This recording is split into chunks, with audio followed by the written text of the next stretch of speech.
This is the Kaizen Way, the show dedicated entirely to continuous improvement. Join us every Thursday for new episodes on popular platforms like Spotify, YouTube, Apple, and Google Podcasts. This show is proudly sponsored by Modern Kaizen LLC, your one-stop shop for robust training solutions for soft and even most specialized of skills. Find them on the web at modernkaizen.com and all major social media platforms. We thank you for joining us. Now, without further ado, here's your host, Mike Monroe. All right, good afternoon, everybody. Once again, it's Mike Monroe, your host here at the Kaizen Way.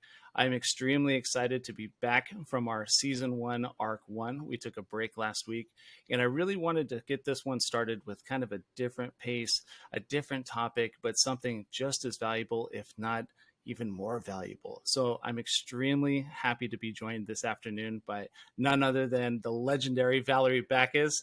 Valerie, good afternoon to you. How are you? I'm doing well, Mike. How are you? Very, very, very good.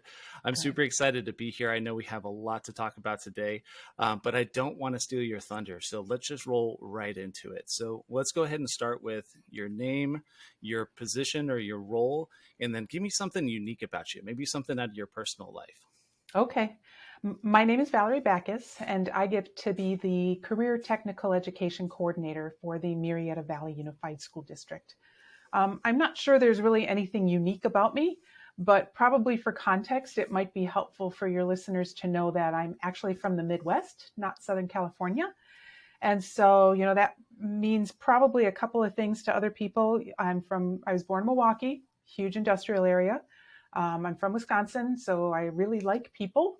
I am a Packer fan, no matter what. I like cheese curds. I love Culver's Butterburgers and frozen custard and Cousin Subs, Wisconsin companies. But also from terms of how I work, I like the idea of manufacturing because of its practicality. I was an English teacher for a long time, and very shortly in my career, I realized that not every student needed to love Shakespeare, but they did need to have transferable skills. And so, I think that really has helped kind of shape me as an educator and helped me get into this role. And then, of course, being from the Midwest, I have that kind of work ethic where we, like to get stuff done and get it done well. Oh, beautifully said. I love it. And I've seen it in practice as well, as that work ethic of just this furious pace of, making a continuous positive improvement on the world around us. And I really love that, you talked about how you started in, being an English teacher and kind of focusing in on, English as your subject. But tell me a little bit about your journey. Like, where did that switch happen? What was the light that went off, if you will? Take me down that rabbit hole. How did you get into career technical education? Well, I am actually a college dropout. And I thought that I was unusual and a failure, and I've now come to realize that I'm normal. And so I went to college to please my mom, who came to the United States at the age of 13 speaking no English. And I went to a specific college to please my dad, who was a high school dropout and a truck driver all of his life, because that's what you do in America. You come and you do stuff to make life better for your kids.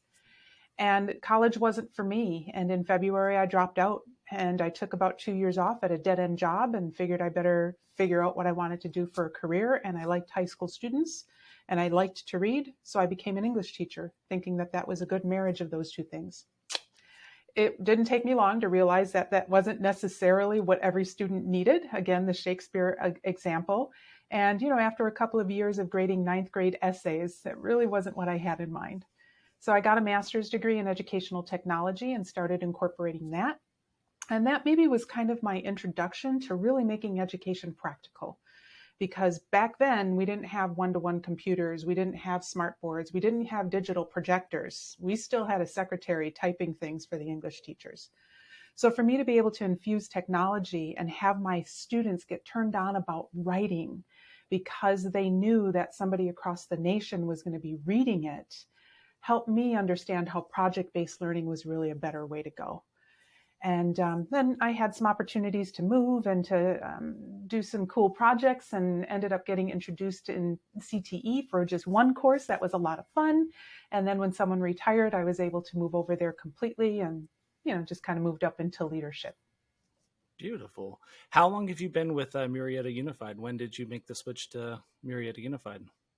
So I've been to Murrieta Valley Unified since 2018, but I was doing some leadership in CTE about 5 years before that, and then I was teaching in CTE a few years before that. So it's been a while. Nice. 2018 feels like an eternity ago. Right? It's crazy how fast time is going. I mean, my wife and I, we just celebrated our 10 years, and we got together back in 2013, and I think like 2013 feels like just yesterday, but it was Right? 10 years ago. It just Wow. absolutely blows my mind. So yeah, I mean, so much has happened since 2018, and frankly, I think over the years into now where we are in 2023, the need, the demand, in the reason for anybody, especially in business, to be connected with career and technical education, I think has only increased exponentially. Especially as we're talking about workforce, and I was recently at a council meeting, and workforce tends to be one of those things that is consistent in the struggles, just to put it plainly, for a lot of larger or even smaller organizations, right?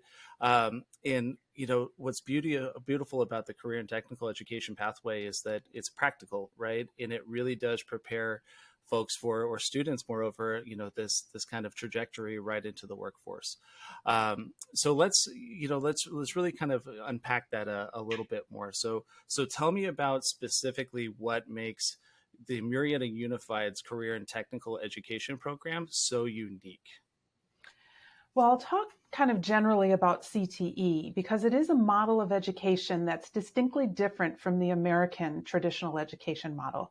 What we do in traditional American education is we say, okay, you're going to go to school and you're going to graduate from high school. And then you're going to go to college and you're going to get a degree in something because I'm telling you to do that because the statistics show you're going to make more money. And then you're going to find a career. But in CTE, we try and flip that paradigm. And so we want students to explore in K through 12, and we really want to be able to provide them with some training if they're ready for it. And then we want to give them a warm handoff to public education or post-secondary education so that they actually can attain their career goals that they've identified earlier rather than later. So kind of the vision of CTE is to prepare students for high skill, high wage, high demand careers. And we prepare students for all post-secondary options. And we prepare all students. So yes, we definitely prepare the vocational education students, terminology from the 90s. But we also prepare really high level post-secondary students as well. So students who are going to be going on to get their doctorate in whatever, we have pathways that can prepare them for that. And we prepare students who don't want to see a classroom after they graduate, like ever, so they think. So we want to prepare them so that they're ready to go. They have a warm handoff into their next step on their career journey. A student who's seeking to go into law enforcement can get prepared through our CTE pathway. A student who has no clue what he or she wants to do can still get that career preparation through exploration and some common work-based learning skills. And students with special needs can be served with the CTE model as well. Adults transitioning from one career to another can also be served through career technical education.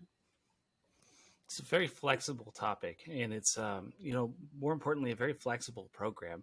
And there's a very key word in CTE, which is career. I think it really kind of paints a picture of what the intended goal is. And right. I love the practical approach because you hear constantly, and you've heard it, like our listeners have heard it a lot, even just on the show, is that the majority of people are very hands-on visual learners, and that's if you can kind of pair that practical approach with the vision of a career being ultimately the goal, I mean, it's no surprise that you guys have really done some amazing things there. So you've mentioned a couple of the programs that you guys offer at Murrieta Valley Unified, law enforcement being a great pathway, and then even to this standard vocational stuff. No matter what, it's not a one size fits all, I think, is the big takeaway, right?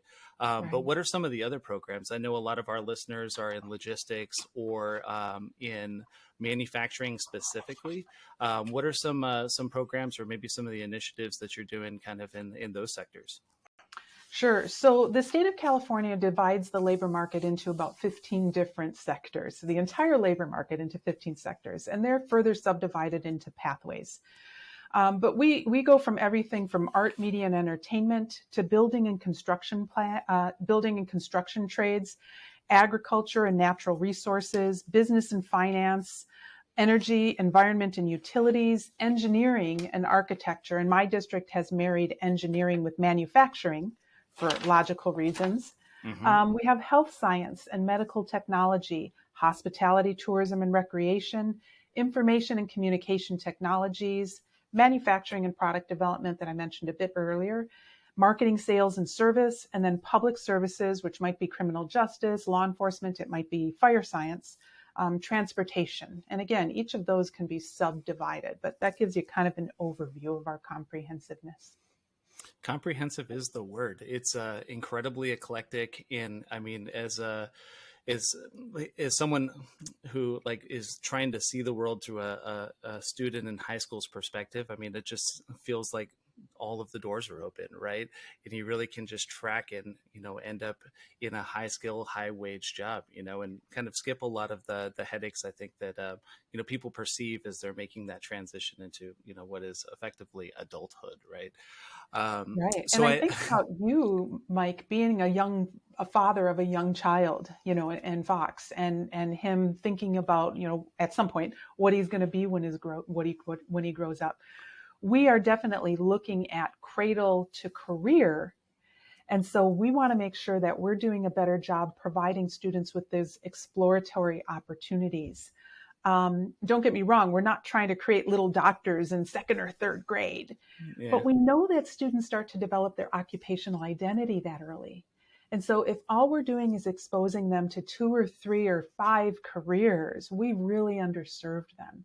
So imagine that Fox can be dabbling in elementary school and doing something really artsy and in doing something really analytical and in doing something that deals with a lot of people. How much better prepared will he be as he moves up that ladder to do something he loves and he's passionate about, and we can get him placed correctly? It's a beautiful thing. I have to admit, and I'm really glad that you brought that up, because it makes me as a father really excited of just the way that school is evolving in, these pathways and all of these different things to touch. And most importantly, experience, right? Experience is really the key word about that.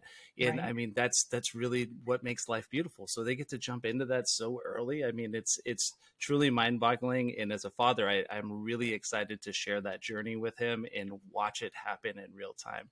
Albeit it's going to be a little bit, he turns 2 next month, which is still mind boggling to think about in itself, that it's already been 2 years, right? We're kind of talking Right. about how my wife and I are celebrating 10 years and we've already got 2 down and expecting our next baby due in June.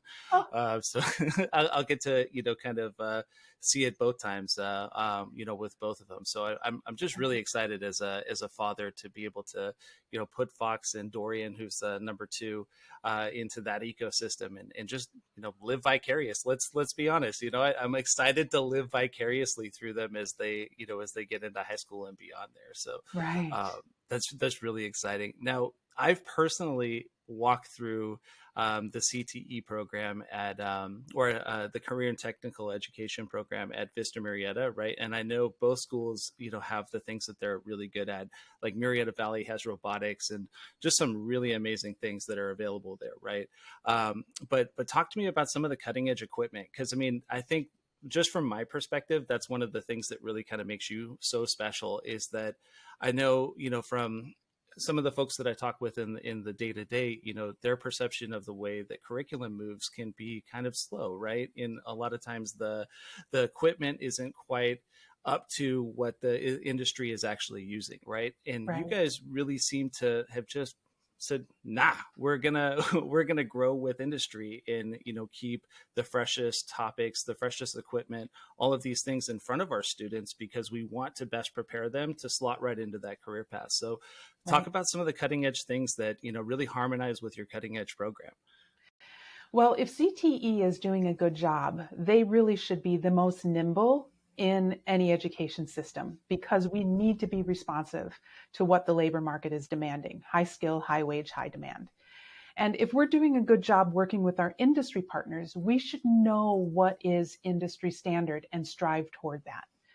And so our goal really is to close that career gap and build an employment pipeline by growing local talent.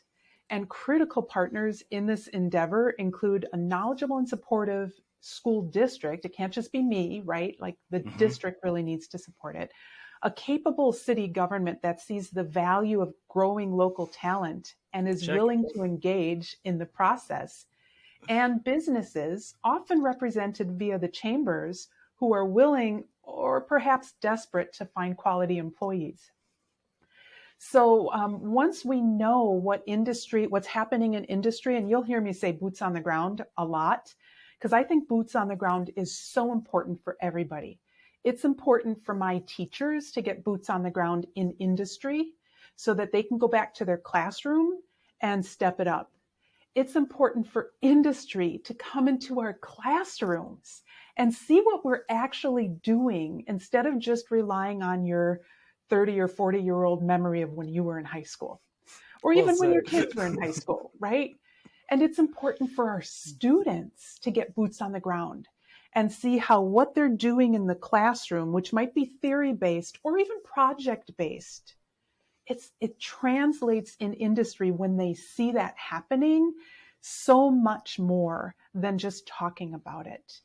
So one of the reasons that we've been able to get some really good equipment is because we've had industry engagement. For example, we started a fire science pathway a couple of years ago, and they came knocking on our door and said, we need firefighters. It's high skill, high wage, high demand. One of the first things that I do is I go look at labor market data, and my labor market data was saying that the average wage for a firefighter was not impressive. So I went back and said, this is what I'm seeing. I'm really sorry. And they came back and said, no. You don't understand how our pay structure works. And so we give that as a base salary, but because we work so much overtime, this is the reality. And so through that, I really started on an educational journey personally, but also institutionally to think about this pathway. And Murrieta Fire and Rescue, one of our industry partners, was fully there with us, engaged. Now, they're an industry who was very engaged, so I don't want to scare any of your listeners thinking everybody needs to do this, but I'm holding them up as a model for what can happen. So at the end of the day, we created new classes because the old classes that existed in our world were old, and we wanted to make sure that we were doing something based on industry standard textbooks. Murrieta Fire and Rescue donated a couple of fire trucks, oodles of tools, and tons of time to us. I mean, what high school program starts with 2 fire trucks? A program. I mean, yeah. Right? So, we had that. We had some great support. And as we continue to churn out future firefighters, of course, we want them to stay local. Our city fire department has higher standards than at the state level. And so they actually have to be paramedics. So our industry partners can't necessarily hire them directly. But because of that industry partnership, we're actually graduating our students as EMTs. So they have the industry recognized credential. We have an ambulance simulator in the classroom. Wow. And when the fire department walked in there, they were blown away with what we have. We have a high tech dummy. I know that's not the right word I'm supposed to use, mannequin, so that our students can really practice those EMT skills so that they can save lives. I mean, how much more can you change the world than by saving lives? And so it's that kind of industry engagement that is super helpful. But to scale it back a little, in computer science or even in engineering, manufacturing, we don't expect to have that level of engagement. Manufacturers are, after all, seeking lean. And so they don't necessarily have time to invest. And we can do other things where they can invest less, but still give us that targeted direction so that we can get CNC machines that meet their regulations, so that they could come in as a guest teacher and really talk about how what we're doing in the classroom, using our equipment in the classroom, can help our students be better prepared to go out to their industry.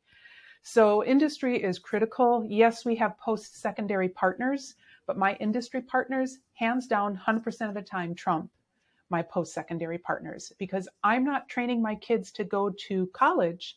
I'm training my kids to supersede that and get into a career. And that means that industry is more important to me than just a college. Well said. I absolutely love it. And as someone who has literally grown up in this area, there's a word that you used a lot through that, and that's local, right? Really developing local talent. And that just really means a lot to me. I mean, I remember speaking at Student of the Month events when I was with the chamber, and every time I got up there, I always said, please come back to this area. There's all of these great opportunities. And what's crazy is that there's so many great opportunities that are right here in our backyard, yet somehow that there's such a disconnect between the workforce, right? Which is why it's so critically important to get involved with like your career and technical education program, because that's where the bridge is. That's where the talent is coming from. And, they're really going above and beyond to be able to give them the tools that you can succeed. And it really just starts with a phone call. It starts with communication. Communication is really at the heart of this whole thing. It's funny to me because I was just before this recording, I was on the call with a dear friend of mine, and we were talking about how there's a lot of these great programs that are out there that a lot of the big businesses utilize, right? They're aware of them. They know the value of talking with higher education. They know the value of talking with, the unified school districts in their area. So they do. But there's so many small and medium businesses that, end up in their silos, and for no other reason than time is precious. I mean, especially in the manufacturing space. And a big part of what we do on the show is we talk about lean, right? We talk about, those time savings and what those equate to be over time. But I cannot stress this enough. I mean, there's such an opportunity to work with these great programs. And especially if you're in the Marietta area, I cannot give higher praise to Marietta Unified's career and technical education program. I mean, it is truly, from my perspective, the pinnacle and more importantly, just the benchmark of what these programs can and should be doing, which is a beautiful thing. So on that note, let's say I am a business, right? How do I get involved? What are my first steps? Whether I'm in Marietta or maybe just in general, because I know career and technical education is something that is really starting to. I don't want to say starting to. It's been around for a long time, but I mean the awareness of it seems to be kind of bubbling over at this point, right? So let's say I'm a business and I really wanted to get involved with my local program. What would you recommend? How would I build that bridge? Well, first of all, somebody would need to contact the school district if the school district hasn't already reached out to you. That makes me sad because the school district really should be reaching out to the industry partners. The chamber is a great partner. And so the chamber might be a really good resource too to say, hey, do you know anything about our CTE programs? But they can certainly make a direct phone call or send an email to the school and say, can you inform me about what you have for career technical education pathways? And start there and see what's available. When I have businesses that come on board, I always want to be very respectful of their boundaries and their parameters. The mom and pop places, they don't necessarily have the ability to give much time or write a check. Big organizations might have the ability to write a check and sponsor us that way, but they can't necessarily give us people. So I actually send out a survey for my business partners to fill out, and it has a continuum of engagement on there. So, real low engagement things would be, hey, just give us some advice on what you're seeing in our classrooms. Take a look at our curriculum. Are we hitting the mark? Maybe come in and be a guest speaker. So some pretty low key investments. And then if you move along the continuum, maybe they would consider being a panel reviewer for student projects, or attending an advisory portion of a sector-specific meeting, or become an advisory committee member. You meet maybe 4 times a year, commit to that for a couple of years, maybe 3 years. maybe you would want to come in and do some classroom training. So for example, my manufacturing school, I have a great instructor and he's got some great experience, but he was never a CNC machinist. And so we have a Haas CNC machine in there, but we are having a hard time getting manufacturers to come in there to show students how that can be a really high skill, high wage, high demand career. My teacher has gone to training. Students are jazzed about it. And I'm just having a problem getting that bridge filled. I understand manufacturing is lean. They're busy. And yet, putting some skin in the game, I think would yield ROI. When I have 10 students who want to go out now and get some work-based learning experience, unpaid internships, and I can't find places for them, I can't find manufacturers who will take them. Yes, we take care of the liability. I struggle with that because it's a lost opportunity. So they could get involved that way. They could get involved by doing a tour, manufacturing day every year, right? And they could provide a tour for our students. They could do a job shadowing opportunity. Again, I'm working on the continuum, working up. They could be an interviewer for mock or informational interviews. They could judge competitions, donate equipment. Maybe they have some career mentoring. Maybe they want to do the internships. That's pretty high end. Apprenticeships are something we're starting to look at. And at the high school level, unfortunately, it's pre-apprenticeships. Maybe they want to sponsor an event or a portion of it. We're going to the Air and Science Museum. And so maybe an engineering firm would want to sponsor the bus or sponsor the lunch or pay for the tickets for students to get in there.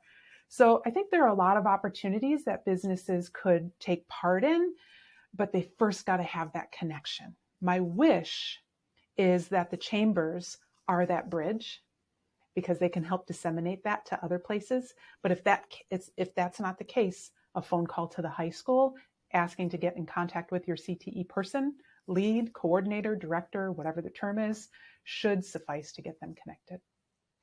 Beautiful. And it starts with then having that conversation and making that decision of, where on the continuum. And I mean, even if you start with a low investment, I mean, you can always tier up as the ROI continues to flow. And to your point too, and this is something that I think we probably both share as far as frustration is concerned, is that if there is a CTE program in the area, it's likely if you are a manufacturer that someone from that program has reached out, right? Or someone from the school has reached out, right? But there's almost like a language barrier sometimes, or, whoever's calling from the school gets the person at the front desk, and that person at the front desk is really, really, really good at screening all calls except for from, the 5 clients that you specifically asked for. Right. So there's this disconnect that happens sometimes, but, I really wanted to give Valerie the opportunity to just be her passionate self and talk about this, because it really is, she's essentially ushering in the future workforce and giving them the schools and the attitude, as we can tell. I mean, she has a fantastic attitude to really succeed in the future. And frankly, I find myself inspired literally on a daily basis. It's really a cool thing here. So I cannot stress enough, if you are in any type of business and are looking to get involved with your community, one of the best ways you can do that is by getting involved with your chamber, especially if that chamber is involved with a career and technical education piece at the actual school district. And then similarly too, and I think this needs to be said, is that if your area doesn't have a career and technical education program or anything in place yet, there's nothing stopping you from really kind of ushering that charge, right? Because sometimes organizations, public organizations, they don't know what they don't know, right? And that's true of anybody, anywhere, right? You don't know what you don't know. And unless, you get involved and really speak up of, hey, we see these work gaps, or we see this opportunity to provide students with, high skill, high wage jobs, let's build a bridge. Let's start talking about what that looks like. I would be really surprised to hear of any, school district or any higher education program just in general saying, nah, we don't want anything to do with that. Thank you. Don't let the door hit you kind of thing. I don't see that ever happening. Right. Agreed. It's such a tremendous opportunity. So, I want to kind of take the last piece of this here and just kind of talk about, some of the expectations and then maybe some of the fine print too, right? Because while you and I are both very passionate about this, and it could be perceived right off the bat as sunshine and rainbows and all these different things, right? There's always fine print, right? So let's talk about some of the fine print, like you had mentioned, with internships, the liability is with the school. I mean, as a business owner, that's going to be one of the number one things there, right? So talk about some of the fine print. What should a business owner or an organization expect when they get involved with your program? Sure. So in terms of internships, we always want to make sure that we're on the same page. And so my instructor, I'll use auto service, for example. He'll go out and he'll meet with the organization that's going to be taking on an intern. They will decide what some of the objectives are. We're supposed to be teaching our students all aspects of industries, but we can't always do that in the classroom walls. And so when our students get boots on the ground outside, we want to make sure we're really clear about saying, this is where our gap is. Can you help us fill this in? Like, can you have them work in the finance department or shadow in the finance department? Can you talk to them, have them talk to your HR people? Can you make sure that you're demonstrating the OSHA stuff we've taught in the classroom? Those kinds of things that are part of all aspects of industry. So we would want to be really clear with what the outcomes are for that student. And I think that kind of clarity really helps us because then we can measure it. Some of the biggest barrier that I run across is industry will tell me, well, corporate won't let us hire anyone under 18. Okay. Work experience education in the state of California, and I think nationwide, has some flexibility when it's done under that constraint. So it's not necessarily the kid goes and gets a job at Jack in the Box and gets credit for that class. That can happen, okay. But in our world, we're talking about something very specific, career technical education extended into the workplace. And so there are some legal parameters where we can leverage that. Additionally, many times county offices of education and school districts carry the liability on that. And that's the number one concern. We don't want to take anyone under 18 because of the liability. So we carry that liability in conjunction, of course, with what the business has for their general liability so that they don't have to bear that burden because they are doing us a service to better train our student. But the return should be there where they're actually going to get a better employee. So that's my number one barrier. Let me share with you a couple of ways that those barriers have been overcome. Number one, I had one instance where the city partnered with the local manufacturers and the city actually paid the internships. Manufacturers then had the students go through their hoops to get hired on, say, through a temp agency. Number two, it's an unpaid internship, so we don't even necessarily need to talk about funds. Again, I have 10 students in a class of 25 right now who are seeking work experience in an unpaid internship capacity. So it can be unpaid. And then it could also be something paid where the manufacturer or the business person says, no, we'll pay them. And we want them to come on board and we'll pay them for this internship. So there's some flexibility there as well. But those are a couple of options for overcoming that barrier. And honestly, the second barrier is probably ignorance. People just don't know what career technical education is, and they don't know what's in their backyard. And so one of the things that I've tried to do is stop brain drain. We have a really strong marketing pathway, and our students do competition statewide and nationally. And then they go to the other coast and they're going to get their education in New York rather than here in California. And that makes me sad because the students don't know what kind of opportunities are here. Same with employment. They're going somewhere else. And so that level of ignorance is something that we can certainly bridge, but it's also from industry. And so if we can bridge that ignorance gap and help them know what's in their backyard, I'm a connector, Mike, and I think you are too. And so, we can connect people. My goal is to connect you. And then when appropriate, get out of the way so that we can be lean. And I'm not being inefficient because I have to be the liaison. So that's kind of where we stand. We're excited to move forward in our post-pandemic world. I think that there's been some real validity where industry partners are saying, I can't ignore high school anymore. Because if you're waiting to hire people that are adult age or that are graduating from college, you've missed a huge boat by not tapping into your local LEA, local education authority. So it would be my hope that we would be able to bridge that gap a little more. Definitely. And if you're in Murrieta, Valerie is very easy to get a hold of. And I'll make sure to put some easy contact information in the actual post with for the podcast. That way, anyone that's in the area that is listening, she is an absolute inspiration and a lot of fun to work with there. And I really appreciate, you kind of hitting those fine line things and talking about those, right? And it really, when we talk about it, especially in the way that we utilize it, I mean, there really aren't that big of barriers, right? They're already taken care of. It's just knowing is half the battle, right? Right. And it's so surprising to me, with how much information and how connected that we actually are nowadays, how non-connected we tend to be, especially into great resources like your local school. So I'm really glad we got a chance to talk about that, and I really hope today we had a chance to inspire some folks to build that bridge. Right, send an email, make a phone call, any of those things, because I mean it's really a great opportunity, and you get a chance to really kind of shape the future, to say the least there. So we're coming to the end of the show here. We actually went a little long just because, and I had a feeling that was going to be the case because Valerie and I, we just kind of riff. We're both very passionate about what we're talking about today.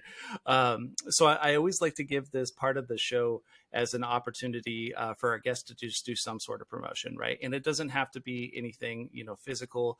We've had folks talk about hiring veterans. We've had folks promote a webinar on environmental engineering and things of that nature. So, Valerie, to you, what are you hoping to promote today? Maybe even just more of career and technical education, right? Right. What are you hoping to promote? And I guess that I'm really grateful that you allowed me to come on today and share a little bit about CTE, and hopefully that's enlightened your listeners and maybe inspired them to pick up the phone and investigate, at least to see what is happening in their own neighborhood and see how they can better leverage that. Education is not lean, nor should it necessarily be, because students need to explore. But I think we could do a better job, particularly in CTE, with industry engagement. So I guess that's the only thing that I really would want to promote, is that people take an action today, or take an action this week, or assign the task to someone to investigate and bring back some materials for what's available locally. And don't just look at one school district. Look at the neighboring school district. Do a 360. Look at all of the school districts and the county offices of education that are around you. Gather that information and then make an informed decision about what your next step is going to be. Thank you, Mike, for letting me be part of this today. I'm really honored and I appreciate it. The feeling is so mutual. And I especially appreciate that you said don't just stop with your local school district, do the full 360. And I mean, if you happen to be in an area where only maybe the community college is really kind of has programs or whatever it is, have those conversations. Because as of right now, there's all these great programs that are existing out there that you're likely funding either through tax dollars or, some other mechanism. And all too often they sit in these big coffers or these big pots at the Capitol just collecting dust. So really it's one of those things that it can help you raise the bottom line, but it can also really raise the future, right? It's a really exciting thing. So Valerie, I know you're really active on LinkedIn, and with your permission, I'd love to share your LinkedIn information for the listeners here. If you'd like to really kind of get boots on the ground, right? That's our phrase of the day here. If you'd like to get a really good boots on the ground perspective of some of the great things that are happening in Valerie's world here, I really encourage you to connect with her on LinkedIn. Every single day I get on there, I see a new post. And like I said, I mean, she inspires me on a daily basis. I mean, that is real life. And you too can feel such inspiration by just connecting with her on LinkedIn. So with that, we're at the end of the program here. Valerie, again, I cannot thank you enough. I'm really excited that, fate got a chance to throw us back together. And I cannot thank you enough for taking the time to do our show with us. Thank you so much, Mike. I really appreciate it. It's great to work with you again. Hey, and more where that came from, I promise you. I will see you all next week. Thank you again for tuning in and for listening.